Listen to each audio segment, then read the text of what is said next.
इस देश में कोई कितना भी तानाशाह प्रधानमंत्री बन जाए, उसे भी विदेश में जाकर कहना पड़ता है कि हम युद्ध के देश से नहीं बुद्ध के देश से आए हैं। ये है आइडिया ऑफ इंडिया।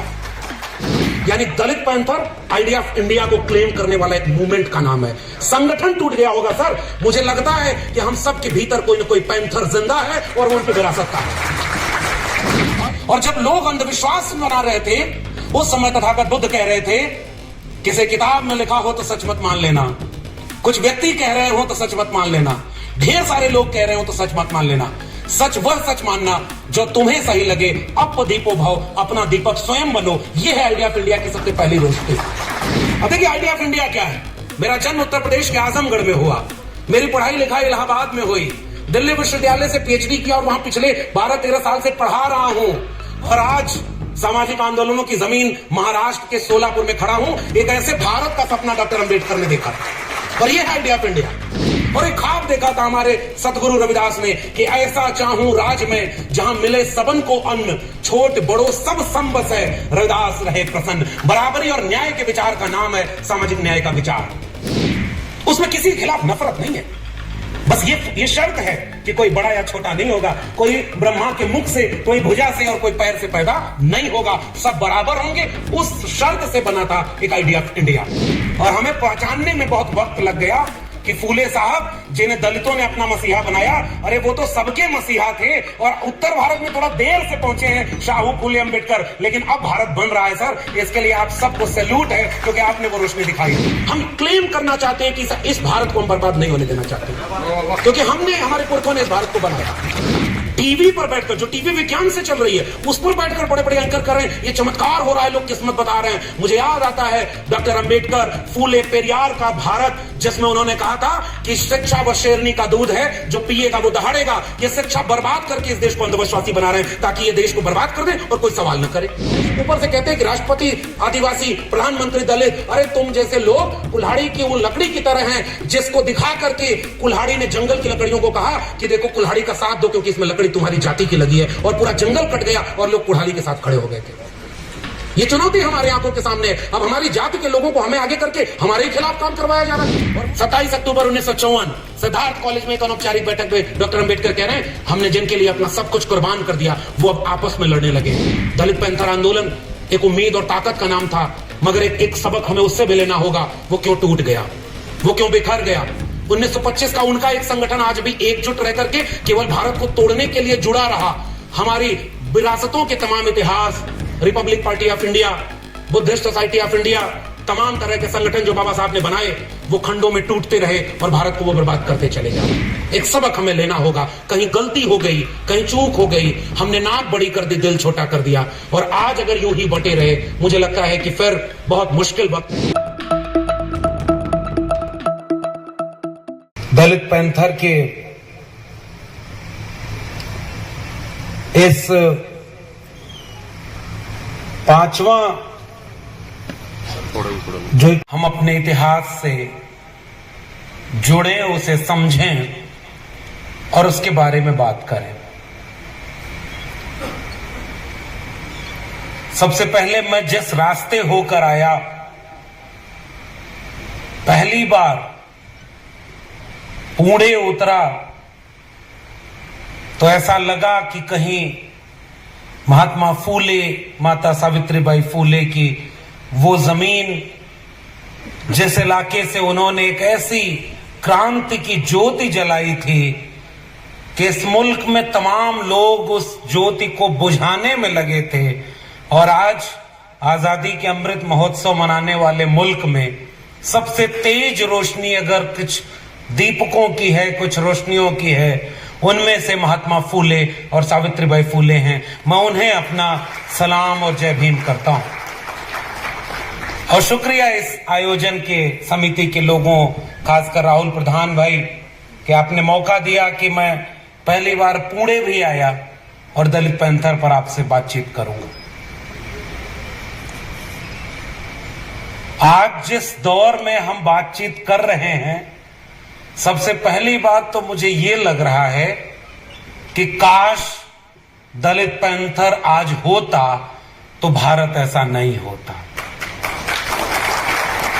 क्योंकि आज कुछ लोग हैं इस देश को बाबा साहब डॉक्टर अंबेडकर के सपनों का भारत, महात्मा फूले शाहू जी के सपनों का भारत, बिरसा मुंडा जयपाल मुंडा से होते हुए राम मनोहर लोहिया मंडल के सपनों का भारत, जो सबके लिए बराबर था, सबका सम्मान, सबकी बराबरी, सबके न्याय की बात करता था, उस भारत को खत्म करके एक धर्म वाला भारत बनाना चाहते हैं। और वो पूरे देश में केवल एक बहस चला रहे हैं कि उनका धर्म खतरे में है, और आज उनको सत्ता मिल गई है तो पूरे भारत को उसी धर्म का भारत बना देंगे।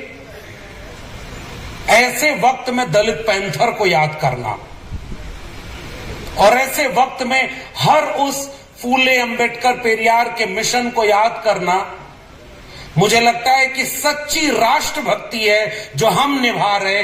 इसलिए हमें आंख में आंख मिला करके अपनी बात कहने आना चाहिए, क्योंकि वो तोड़ने की बात कर रहे हैं और हम जोड़ने की बात कर रहे हैं।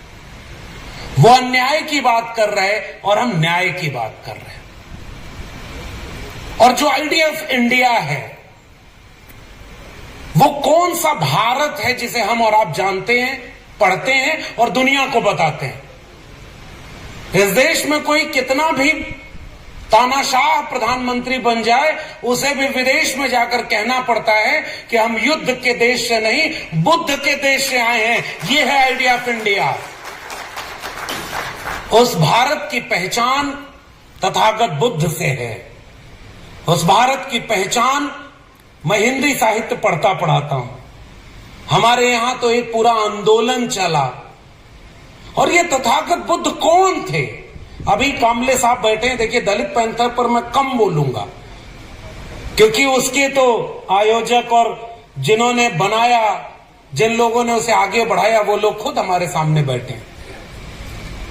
लेकिन मैं अपने उस विरासत को केवल याद कर रहा हूं। और मेरे लिए मेरा भारत क्या है, मैं यहीं से अपनी बात शुरू कर रहा हूं कि कुछ लोग हैं जो इस देश में कह रहे हैं एक ही धर्म है, एक ही विचार था, और वही विचार सबका विचार, और वो हावी होने का विचार है। मेरी नजर में भारत एक ऐसा देश, जो देश तथागत बुद्ध की रोशनी से सबसे पहले गुलजार हुआ। सत्य व न्याय, सत्य व अहिंसा। और जब लोग अंधविश्वास में बना रहे थे, उस समय तथागत बुद्ध कह रहे थे, किसी किताब में लिखा हो तो सच मत मान लेना, कुछ व्यक्ति कह रहे हो तो सच मत मान लेना, ढेर सारे लोग कह रहे हो तो सच मत मान लेना। सच वह सच मानना जो तुम्हें सही लगे। अप दीपो भव, अपना दीपक स्वयं बनो। यह है आइडिया ऑफ इंडिया की सबसे पहली रोशनी। और इसलिए मैं बुद्ध को याद करते हुए कह रहा हूं, तर्कशील करुणा प्रज्ञा चेतना का नाम है बुद्ध। सत्य व अहिंसा का नाम है बुद्ध। और दुनिया भर के इंसान को इंसान से मिला देने वाले दर्शन का नाम है बुद्ध। और इसलिए मैं आइडिया ऑफ इंडिया में तथागत बुद्ध के भारत को देखता हूं। और उसके बाद बहुत सारे लोग आए। मैं अब उस दिशा में नहीं जा रहा, इस मंच का इस्तेमाल अपनी विरासत को याद करने के लिए किया जाए, मगर आपको याद होना चाहिए कि बुद्ध के खिलाफ कौन खड़ा था, किसने बोध वृक्ष को कटवाया, किन्होंने उनकी किताबों को जलाया कि लोग पढ़ न लें बुद्ध को, लोग जान न लें बुद्ध को। लेकिन वो कुछ रोशनियां ऐसी होती हैं कि कुछ आंधियों से नहीं बुझती, वो और तेज मशाल जलती रहती है, और आज लोग उन्हें याद कर रहे हैं। और उसके बाद इसी आइडिया ऑफ इंडिया का एक दौर आया, जिस दौर में बहुत सारे दर्शन, और उनका दर्शन खुद वो नहीं पढ़े। इस मुल्क में जो लोग आज पूरे देश को बर्बाद कर रहे हैं, वो दरअसल अपढ़ या कुपढ़ लोग हैं, क्योंकि वो जिस दर्शन को अपना मानते हैं उसी में सांख्य और वैशेषिक षट दर्शन में है। जो पदार्थवादी दर्शन है, विज्ञान और चेतना की बात करता है, उन्हीं के यहां लोकायत और चार्वाक हैं, नास्तिकवादी दर्शन है। उन्हीं के यहां ये आंदोलन चला कि भाई एक उनका वेद एक नहीं, उनकी किताब एक नहीं, उनका देवता एक नहीं, और वो चाह रहे हैं इस देश में एक ही धर्म रहे, एक ही पार्टी रहे, एक ही रंग रहे। आप समझ रहे होंगे।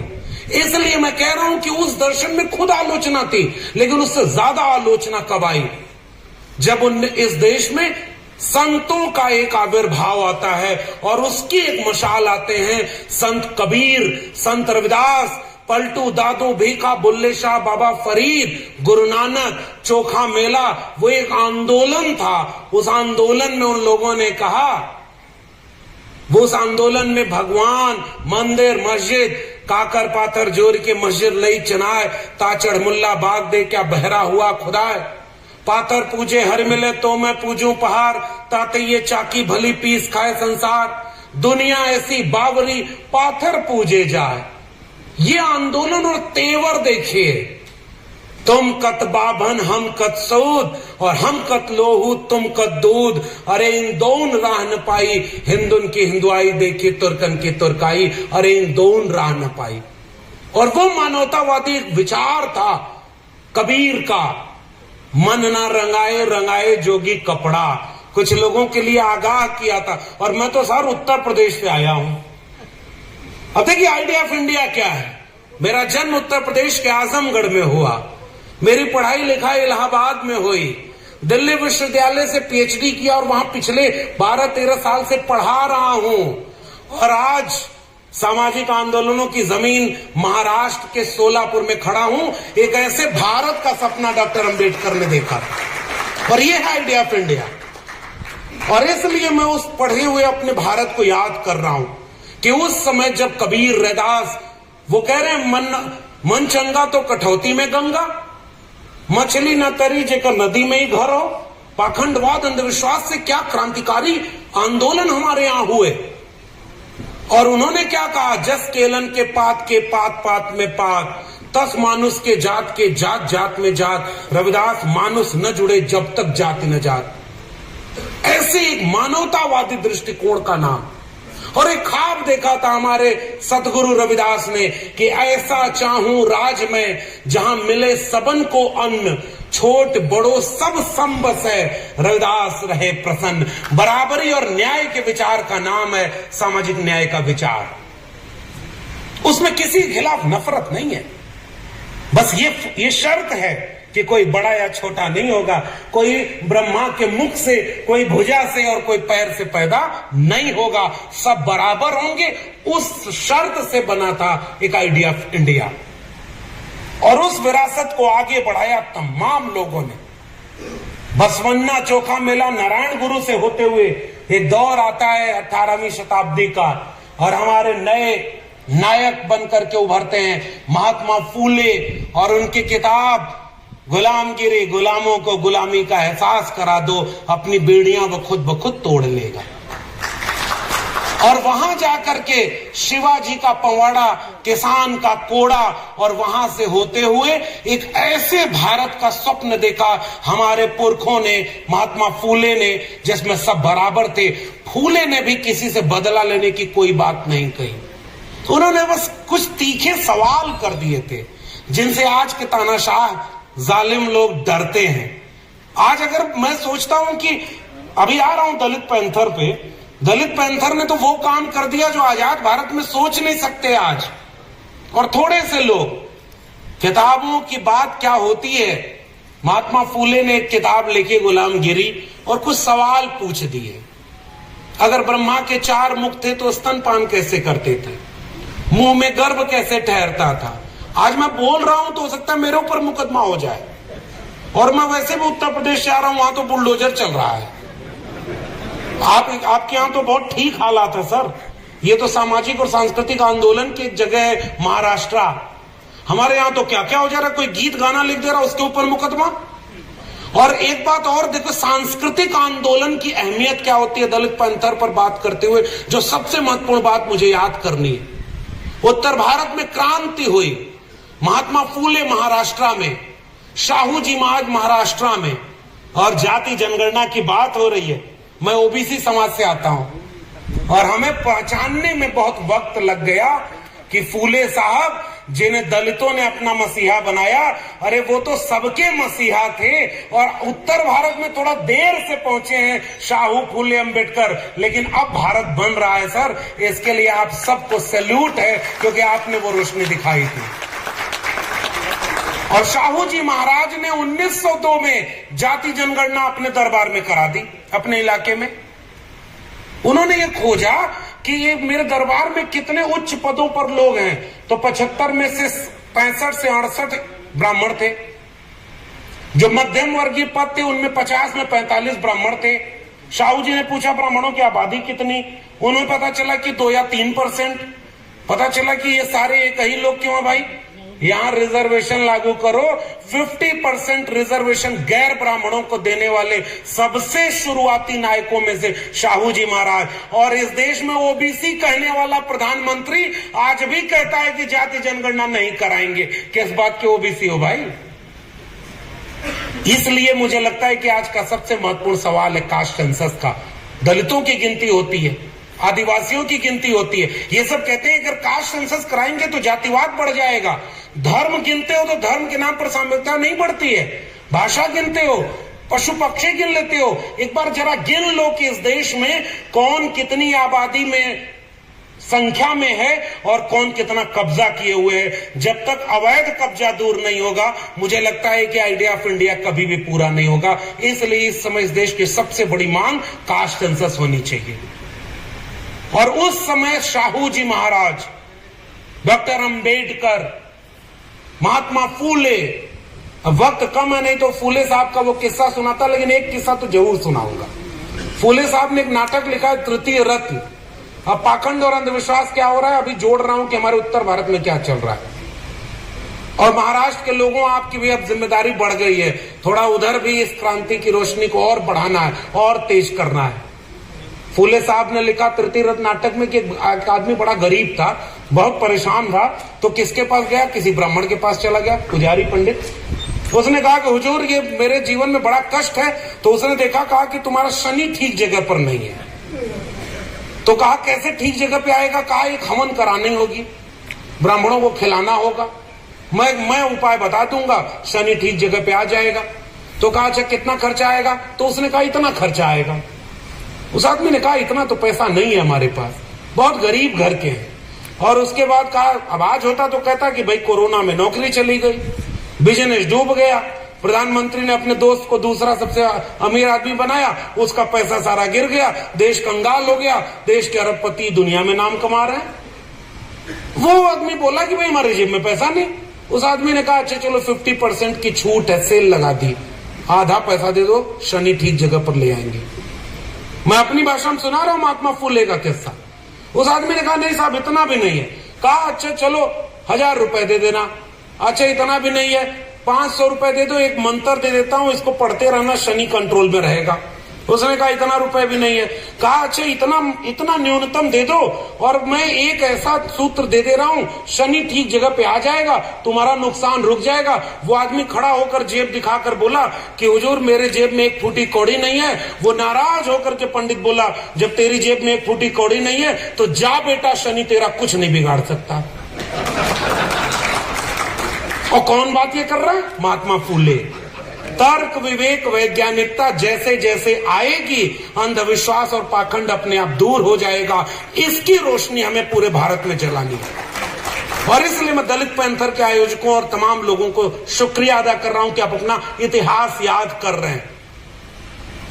और उत्तर भारत में आजकल कुछ बाबा आ गए हैं जो आपकी किस्मत बता रहे हैं। देख रहे हैं ना? मैं सोचता हूं कि महाराष्ट्र में ऐसे बाबा क्यों नहीं आए। हमारे यहाँ बहुत सारे बाबा आ गए भाई। कोई रुद्राक्ष दे रहा है कि तुम्हारा कल्याण हो जाएगा, कोई कह रहा है कि अगर तुम्हारा बच्चा पढ़ने में ठीक नहीं है तो जिस दिन उसका इम्तिहान हो एक बेल पत्री पर शहद लगाकर शिवलिंग पर लगा दो, तुम्हारा बच्चा पास हो जाएगा। और उसका खुद का बेटा 8वीं में फेल हो गया। इस देश को अंधविश्वास में ढकेला जा रहा है। टीवी पर बैठकर, जो टीवी विज्ञान से चल रही है, उस पर बैठकर बड़े बड़े एंकर कर रहे हैं। ये चमत्कार हो रहा है, लोग किस्मत बता रहे हैं। मुझे याद आता है डॉक्टर अंबेडकर, फूले पेरियार का भारत, जिसमें उन्होंने कहा था कि शिक्षा वो शेरनी का दूध है, जो पिएगा वो दहाड़ेगा। ये शिक्षा बर्बाद करके इस देश को अंधविश्वासी बना रहे हैं, ताकि ये देश को बर्बाद कर दें और कोई सवाल न करे। ये सबसे बड़ा खतरा है।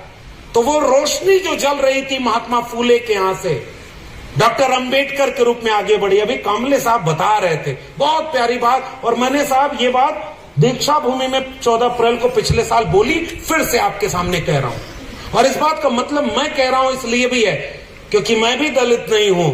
डॉक्टर अंबेडकर के 3 गुरु थे। महात्मा फूले वो भी दलित नहीं थे, कबीर साहब वो भी दलित नहीं थे, और तथागत बुद्ध वो भी दलित नहीं थे। और इस देश में डॉक्टर अंबेडकर को केवल दलितों का नेता बना करके इस देश के साथ सबसे बड़ा धोखा किया गया। डॉक्टर अंबेडकर मानवता के लिए थे।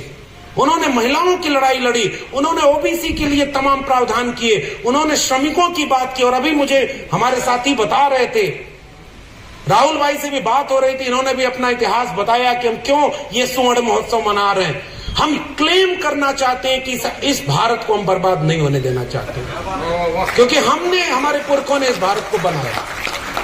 और इसलिए शोलापुर बाबा साहब के जयंती को हमारे दोस्त प्रदीप और वो लोग बता रहे थे कि यहाँ इतनी बड़ी तादाद में बाबा साहब की जयंती मनाई जाती है, क्योंकि उस समय आज भी बाबा साहब को याद करने वाले श्रमिक समुदाय के लोग थे। उन्हें पता था कि श्रमिकों के काम के घंटे हो, न्यूनतम वेतन हो या भत्ता और तमाम तरह की सुविधाएं हो, उसे देने वाले लोगों का में सबसे बड़ा नाम है डॉक्टर अंबेडकर का। आरबीआई की स्थापना करने वालों में सबसे बड़ा नाम है अंबेडकर का। ओबीसी के लिए भारत में किसी ओबीसी को बताया नहीं गया कि महात्मा फूले ओबीसी समाज के आते थे। और महात्मा फूले में पूरे से आते हुए ये बात याद कर रहा हूं कि अपने दोस्त जो ब्राह्मण था उसकी शादी में जा रहे थे, अचानक कुछ लोगों की नजर पड़ती है, ये कौन चल रहा है, और उसे अछूत कह करके भगा दिया। फूले साहब घर लौटते हैं और अपने पिता को किस्सा सुनाते हैं। उनके पिता ने कहा कि गनीमत हुई कि तुम्हें मारा पीटा नहीं, तुमने धर्म विरोधी काम किया है। तब वहां पर एक व्यक्ति, एक किस्सा मिलता है कि एक व्यक्ति जो गले में मटका, पीठ पर झाड़ू, वो हंस रहा था। उसे कहा कि भाई तुम तो अपने को ओबीसी समझ रहे थे, अब तुम्हें समझ में आया, तुम्हें शूद्र मानते हैं। और इसलिए बाबा साहब के उस पहले महात्मा फूले ने ये पूरा आंदोलन इसलिए खड़ा किया कि इस पूरे भारत को जाति मुक्त भारत और मानव को बराबर करने का भारत बनाएंगे। इसलिए हम इस अपनी विरासत को क्लेम कर रहे हैं और फूले साहब को पहुंचाना है हमें पूरे भारत के घर घर तक। पेरियार साहब जो दक्षिण भारत में थे, उन्होंने वैज्ञानिक चेतना की बात की, उसे हमें देश भर में ले जाना। वो रोशनी का दौर था फूले, अंबेडकर, पेरियार का। वो रोशनी का दौर आजाद भारत में आगे बढ़ा। फिर मुश्किलें आई और उस मुश्किलों में एक फिर से रोशनी जली थी दलित पैंथर की। और मैं उस रोशनी को सेलिब्रेट करते हुए एक किताब अभी कामले साहब ने भी लिखी है और मैंने अनुवाद किया है, डांगे साहब, और मैंने आपसे आग्रह किया है कि उसका अनुवाद आप अंग्रेजी में भी कराएं, हिंदी में भी कराएं। बाबा साहब कहते थे कि जिनकी सांस्कृतिक जड़ें मजबूत न हो, उनकी राजनीतिक जड़ें मजबूत नहीं होती। और महाराष्ट्र को मैं इस रूप में देखता हूं कि ये सांस्कृतिक जड़ों की मजबूती का एक क्षेत्र है। थोड़ा आप लोग और जोर लगाइए, राजनीतिक जड़ भी अभी मजबूत करनी बाकी है। और इसलिए मैं इस किताबों के जरिए जितना जान पाया, और इंतजार करूंगा मैं आपकी पुस्तक का। किताबें हमने नहीं लिखी और न पढ़ने दिया। दलित पैंथर एक ऐसा आंदोलन जो क्रांति की मशाल बनकर उभरा। और राहुल भाई का जब फोन आया, उसके पहले मैं संयोग से ये किताब पढ़ना शुरू कर दिया था, मुझे किसी ने भेजा था, और मैं देखकर हैरान था कि इतना कोई कैसे तेवर वाला ब्लैक पैंथर मूवमेंट। आपको पता होगा, आप सारे वैचारिक लोग हैं, महात्मा फूले ने गुलामगिरी किसको समर्पित की? उस अमेरिकी क्रांति और उसमें लड़ने वाले लोगों के नाम। महात्मा फूले अगर स्कूल न गए होते तो वो फ्रांसीसी क्रांति और अमेरिकी क्रांति से परिचित न होते। डॉक्टर अंबेडकर विदेश न गए होते 18 डिग्रियां, 4-4 PhD, लोग रहने को घर नहीं दे रहे। अरे भाई कोई बहुत पुरानी बात नहीं है, लेकिन हमारे सारे पुरखों ने शिक्षा की बात की। और मैं दिल्ली विश्वविद्यालय का एक ठेके पर प्रोफेसर हूं। ठेके पर प्रोफेसर समझ रहे हैं? सौगंध मुझे इस मिट्टी की, मैं देश नहीं बिकने दूंगा। किसी का नारा याद आया आपको?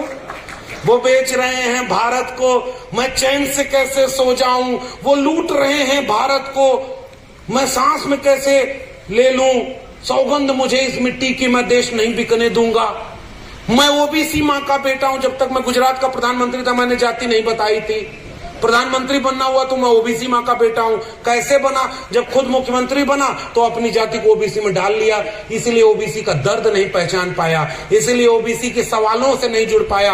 आज तक 9 साल प्रधानमंत्री रहने के बाद वो महानुभाव कभी मंडल कमीशन का नाम नहीं लेते, जाति जनगणना का नाम नहीं लेते, और सबको जातियां बताते फिर रहे कि देखो हमने राष्ट्रपति दलित बना दिया, देखो हमने राष्ट्रपति आदिवासी बना दिया, देखो हमने कैबिनेट मिनिस्टर जो है इन जातियों का बना दिया। और इसी देश में जब हाथरस में बेटी को जलाकर आधी रात को उसके घर वालों की इच्छा के विपरीत मारा गया तो कोई बोलने वाला नहीं था। जितेंद्र मेघवाल एक ऐसा लड़का जो मटका छूने पर मार दिया, उसकी जान ले ली, उस पर कोई बोलने वाला नहीं। इस देश में आज भी जेलों में सबसे ज्यादा SC, ST, OBC और माइनॉरिटी के लोग अंडर ट्रायल कैद हैं। ये कौन सा भारत इन लोगों ने मिलकर बना दिया और पूरे देश को बेच दिया। बेचते बेचते अपने दोस्त को दुनिया का दूसरा आदमी, अब उसका पैसा भी सारा 80% तक गिर गया है। अगली जहाज से कहीं वो भी न विदेश भाग जाए और चौकीदार खामोश और सो जाए। उस चौकीदार को याद रखिए, वो हमारे बच्चों के भविष्य की चौकीदारी नहीं, अपने दोस्तों की पूंजीपतियों की चौकीदारी कर रहा है। और इसलिए मैं एक सवाल आपके बीच में लेकर आया हूं कि भारत में डॉक्टर अंबेडकर, फूले, पेरियार या दलित पैंथर के लोगों का इतिहास जब मैं पढ़ रहा था इस किताब में, ये किताब बताती है कि पैंथर के लोगों ने कितना जोखिम उठाया। थोड़े से लोग थे सर हैं, वो अपनी बात बोलेंगे और मैं पढ़ूंगा सर आपकी किताब को भी। मैं इस किताब को पढ़ा तो मेरे रोंगटे खड़े हो गए। चाहे अपने सांस्कृतिक आंदोलन को क्लेम करना हो, बाबा साहब के जयंती मनाने पर हमला हो रहा हो तो अपने न्याय के लिए लड़ना हो, या बेरोजगारी के खिलाफ आंदोलन हो, जितने भी सवाल इस देश के सवाल हो सकते थे, दलित पैंथर के लोग तो उसके लिए लड़ रहे थे। और इसकी किताब की शुरुआत में ही भूमिका में लिखा हुआ एक जगह कि यह दलित पैंथर का संघर्ष केवल दलितों की आर्थिक बेहतरी तक सीमित नहीं था, वह उनके संवैधानिक अधिकारों, स्वतंत्रता, समानता और बंधुत्व की स्थापना के लिए था। यानी दलित पैंथर आइडिया ऑफ इंडिया को क्लेम करने वाला एक मूवमेंट का नाम है। संगठन टूट गया होगा सर, मुझे लगता है कि हम सब के भीतर कोई न कोई पैंथर जिंदा है और वो उनकी विरासत का है। और इसलिए मैं केवल एक गुजारिश करने आया हूं। हमारे सामने हो सकता है चुनौती का रूप बदल गया हो, हालांकि मैं ये भी नहीं मानता, मार तो वो घोड़ी चढ़ने पर आज भी रहे। वो अभी एक बच्चा रोहित वेमुला, हैदराबाद का एक शोधार्थी, उसकी सांस्थानिक हत्या इसी आजाद भारत में की गई ना। और उसके बाद एक दूसरा विद्यार्थी जो IIT था, दर्शन सोलंकी, और उसे मजबूर किया गया। और ये कह रहे हैं कि हम नया भारत बना रहे हैं, और नए भारत में केवल जाति के नाम पर अन्याय। ये बुलडोजर उन्हीं के घरों पर चल रहा है जो SC, ST, OBC और माइनॉरिटी है। केस मुकदमा उनके ऊपर कर दिया। और डॉक्टर अंबेडकर के सपनों का भारत, फूले पेरियार के सपनों का भारत खत्म कर दिया गया है। मुझे तो ये लग रहा है रिजर्वेशन को बदनाम किया। पहले तो सुदामा कोटा ले आए, 10% कोई आंदोलन नहीं। और जब आपको रिजर्वेशन की लाभ मिलना था, फर्स्ट जनरेशन हम लोग हैं, और सारे सरकारी संस्थानों को प्राइवेट हाथों में बेच दिया और वहां कोई रिजर्वेशन नहीं। और उस ऊपर से कहते हैं कि राष्ट्रपति आदिवासी, प्रधानमंत्री दलित। अरे तुम जैसे लोग कुल्हाड़ी की वो लकड़ी की तरह हैं जिसको दिखा करके कुल्हाड़ी ने जंगल की लकड़ियों को कहा कि देखो कुल्हाड़ी का साथ दो क्योंकि इसमें लकड़ी तुम्हारी जाति की लगी है, और पूरा जंगल कट गया और लोग कुल्हाड़ी के साथ खड़े हो गए थे। ये चुनौती हमारे आंखों के सामने है। अब हमारी जाति के लोगों को हमें आगे करके हमारे ही खिलाफ काम करवाया जा रहा है। और मुझे एक चैप्टर से केवल अफसोस है टूट गया वो। इसकी भूमिका में लिखा है डॉक्टर अंबेडकर का 1954 का एक भाषण का जिक्र है, और उस भाषण में शुरू में ही डॉक्टर अंबेडकर ने एक चिंता जताई थी, और उन्होंने ये कहा, 27 अक्टूबर 1954 सिद्धार्थ कॉलेज में एक अनौपचारिक बैठक में डॉक्टर अंबेडकर कह रहे हैं, हमने जिनके लिए अपना सब कुछ कुर्बान कर दिया वो अब आपस में लड़ने लगे हैं। दलित पैंथर आंदोलन एक उम्मीद और ताकत का नाम था, मगर एक सबक हमें उससे भी लेना होगा, वो क्यों टूट गया, वो क्यों बिखर गया। 1925 का उनका एक संगठन आज भी एकजुट रह करके केवल भारत को तोड़ने के लिए जुड़ा रहा। हमारी विरासतों के तमाम इतिहास, Republic party of India, Buddhist society of India, तमाम तरह के संगठन जो बाबा साहब ने बनाए, वो खंडों में टूटते रहे और भारत को वो बर्बाद करते चले जा रहे हैं। एक सबक हमें लेना होगा, कहीं गलती हो गई, कहीं चूक हो गई, हमने नाक बड़ी कर दी, दिल छोटा कर दिया, और आज अगर यूं ही बटे रहे, मुझे लगता है कि फिर बहुत मुश्किल वक्त है हमारी आने वाली पीढ़ियों के लिए। हो सकता है सिलेबस बदल दिया, हमारे प्रोफेसर साहब बैठे हुए हैं, हम लोग अभी यही बात कर रहे थे, वो इतिहास बदल दे रहे हैं। हो सकता है हमारी आने वाली पीढ़ियों को इतिहास ही ना पता हो कि हम जैसे खड़े हैं, इसके लिए लोगों ने कितनी लाठी खाई, गोली खाई, जेल गए, कितना त्याग किया, तब हमारे जैसे लोग पहली बार आंख में आंख डाल करके बोलना सीख पाए।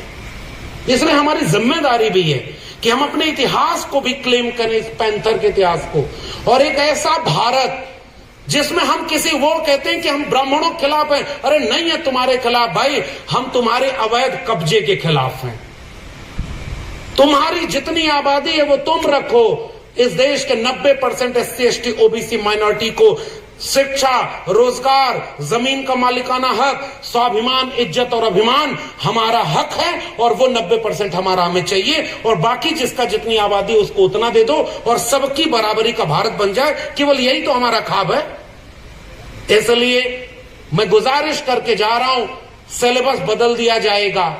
नई शिक्षा नीति में शिक्षा बेच दी गई है। जिस दौर में भारत में स्कूल, कॉलेज, विश्वविद्यालय खोले जाने चाहिए थे, नई शिक्षा नीति करिए क्लोजर और मर्जर से पुराने स्कूल और कॉलेज बंद किए जाएंगे।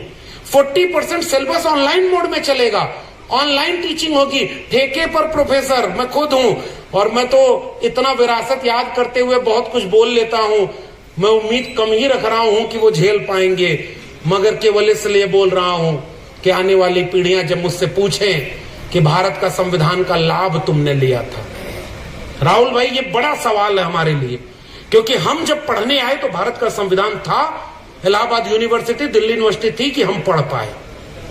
अगर इस देश में मंडल कमीशन और भारत का संविधान न होता तो मेरे जैसे लाखों लोग आज यहां नहीं खड़े होते और इस मुल्क के हुक्मरान की आंख में आंख डाल करके सच नहीं बोल पा रहे होते, और वो दोनों हमारे सामने बर्बाद किया जा रहा है।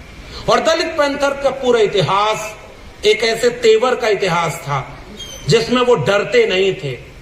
तो इसलिए केवल गुजारिश, हमारी लड़ाई स्कूल, कॉलेज और विश्वविद्यालय की लड़ाई है, इस देश को वैज्ञानिक चेतना संपन्न बनाने की लड़ाई है, तर्क, विवेक, वैज्ञानिकता और आधुनिकता की लड़ाई है, सबको जमीन का मालिकाना, इसमें एक बड़ा आंदोलन है जिसमें जमीन के मालिकाना हक के लिए पैंथर लड़ते थे, बेरोजगारी के लिए पैंथर लड़ते थे, अपना घोषणा पत्र बनाया, उसमें इस देश की स्वतंत्रता, समानता, आर्थिक और सामाजिक बराबरी की बात करते थे। इसलिए हम उस इतिहास को याद करते जा रहे हैं। और केवल गुजारिश, और पैंथर या हम लोगों को लोग कहते हैं कि हम जातिवादी हैं, जी नहीं सकता तो जीने की तमन्ना छोड़ दे, बहते बहते रुक जाए वो दरिया छोड़ दे, फूल था मैं और मुझे कांटा बना कर रख दिया, और अब कांटे से कहते हो कि चुभना छोड़ दे।